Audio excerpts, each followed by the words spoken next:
By the way शिवानीने तुला जी offer दिली आहे ती तू एक्सेप्ट करायला पाहिजे. नाही म्हणजे याशिवाय दुसरं तुला येतं तरी काय. तेवढाच तुझा फायदा, चांगला पगार पण देईल तुला ती. कन्सिडर कर. ऐश्वर्या वहिनी, ऐश्वर्या मॅडम, जर मी त्यांच्याकडे गेले तर तुम्ही उपाशी राहाल ना? ओ, तू यायच्या आधी आम्ही उपाशी राहत होतो. हां, हे काय आई कुठे गेल्या? या काय आल्या? किरण, हे तुझ्यासाठी.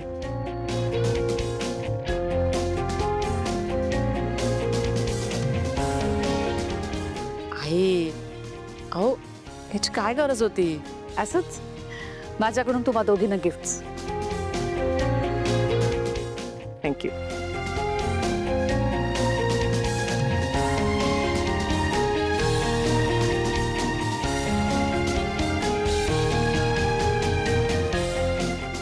उद्या दसरा आहे ना, आपण सगळ्या फॅमिलीने एकत्र मिळून सेलिब्रेट करूया.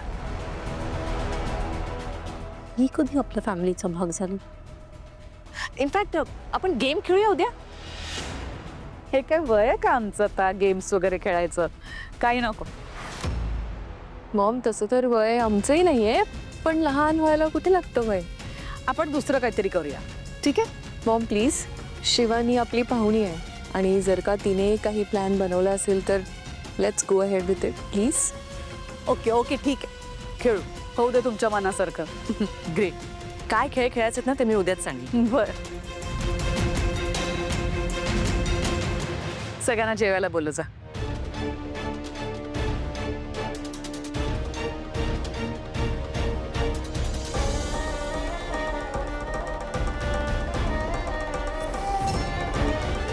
मजा आली ना. आज बरेच दिवसांनी खेळायला बसलो असे. हल्ली निवांतपणच मिळत नाही.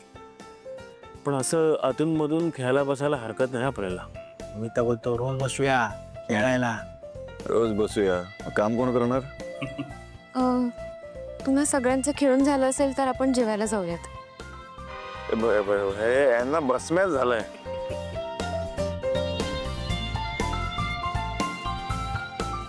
अहो ऐका ना, काय बोल.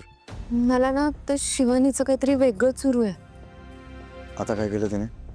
ती ना म्हणत होती की उद्या काहीतरी गेम्स खेळायचे आहेत म्हणून. मला हे नाही पटत आहे. ठीक आहे, गेम्सच खेळायचे आहेत ना.